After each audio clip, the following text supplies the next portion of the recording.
Atlas Obscura got a cultural historian to review the Apple stores, to come into the Apple stores. Did you read this? What a great article. Yeah. I don't know. It's like, I'm not a cultural historian, but like it's an interesting read because he's comparing it to like ancient temples, about how you should have a religious experience as you move in, where they want to send you through these big doors so that you get the sense of how small you are in relationship to the experience you're about to have, and then they send you into sort of like a lower tunnel so that you can basically be in a crowd of people that then opens up to a large worship space where you see the first signs of daylight from a skylight above. And it was interesting hearing him compare these to historic archaeological sites. But I was just thinking, I like having open spaces to shop in. I don't like shopping in a submarine, and natural light is a good thing to have. Right. And it could just be aesthetics. But do look at this picture of the Paris Apple store. Yeah. I mean, there is a certain kneel before your new white god. Come on, really, Andy? Pay no attention to the man behind There's the no logo. catacombs, so you can't prove a thing. Well, as an example, and you like they should be belching fire every 12 seconds. You did mention the example of most stores have stacks that you can't, you walk down aisles. Grocery store is a good example, or a bookstore. You walk down aisles, you can't see anybody else in there. Churches don't do that. They want it to be a communal experience, and Apple has done that very effectively. Of course, who knows? I mean, it was Steve Jobs, I'm sure, who and Ron, what's his name? Johnson, I'm sure, who made the decision. And whether they were consciously thinking about churches, I don't know, but because it is a better experience. It's an open store and all of that.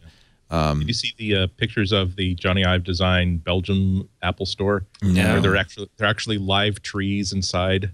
That you basically walk through this beautiful forest. Yeah.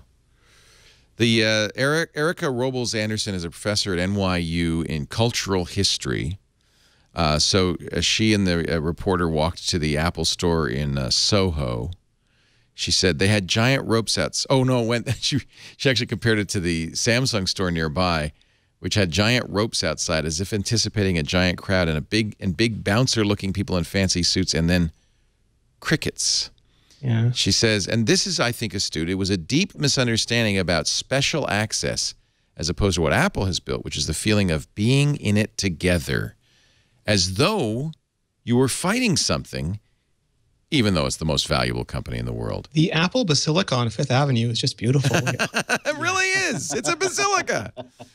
But that's important to the Apple experience, and it comes from the early days of Apple, where you were David and IBM was the Goliath. But it has persisted, even though Apple is in no way not a Goliath now.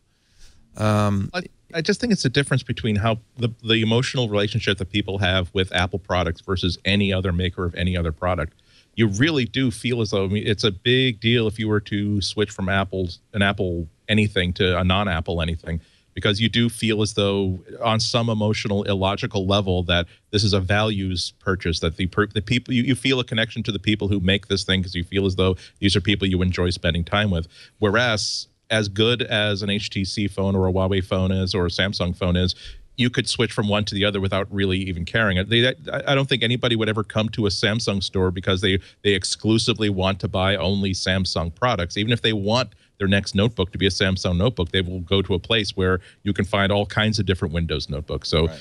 I don't know how much of that is a religious experience and how much of that is just simply these things are being sold differently for different people. It's no question. There's no cult of HP. Yeah, right. There's definitely a church of Apple, though. Suicide cult. But it's interesting, Leo, because like if a lot of people in the Apple community, especially the developer community, they could probably tell you the principal people involved in making the new features that we talked about. And even though it's a ginormous company, it's still a company that prizes very small groups and single contributors who do a bulk. Who kind of own a feature, and that gives it this different vibe. It gives it this vibe of being a small, sort of scrappy company, even within the confines of massive employees. And it's kind of different to a lot of companies that do build things by committee or build things by massive department. It's still personal. It keeps it personal on a personal scale, even though it's on a massive. Someone's drawing it. It's not just eight banks of computers who's rendering it out. Professor Robles Anderson actually studies the role of media technology in the production of public space. And one of the things she points out is that churches have always used technology. She said, we forget that cathedrals were basically high-end technology, as was Stonehenge, and the Buddhas carved into mountains. More recently, the first installation of a Jumbotron was at California's Crystal Church. People have used technology for a long time to speak to the gods. It's very, I think this, I thought this article was, oratory so great. Yeah. She says communal ritual is always part of technology. Early computers came into group spaces like families and offices. PowerPoint presentations gather people to look at giant screens. Even using an iPhone to tune out the human beings around you requires being part of a larger group. And Apple, more than any other technology company, has been able to access both these experiences, the individual and the collective. They feel iconic, Professor Robles-Anderson says, like an emblem of the personal, just as you said, Rene.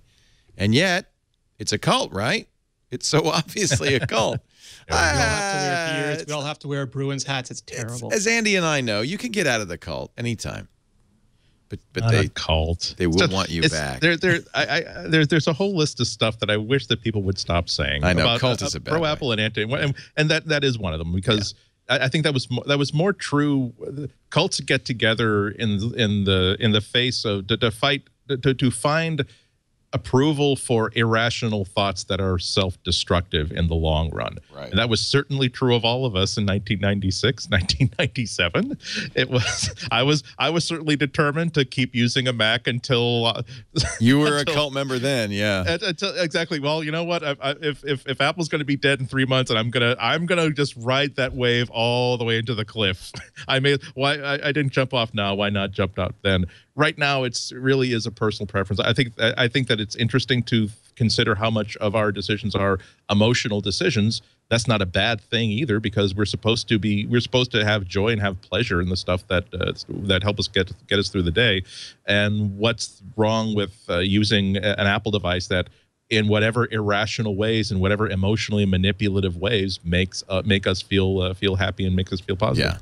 If I can say something about the cult, and I think I speak for all members of the cult, since you two decided to voluntarily leave, we don't want you back. Ah! No, I'm the prodigal son. Remember? You slaughtered the fattened calf. I'm back, baby. That's fine. I'll just be here in my driveway building my ark. You keep enjoy the golden calf. You like the calf. You're getting a lot of good use out of that golden calf.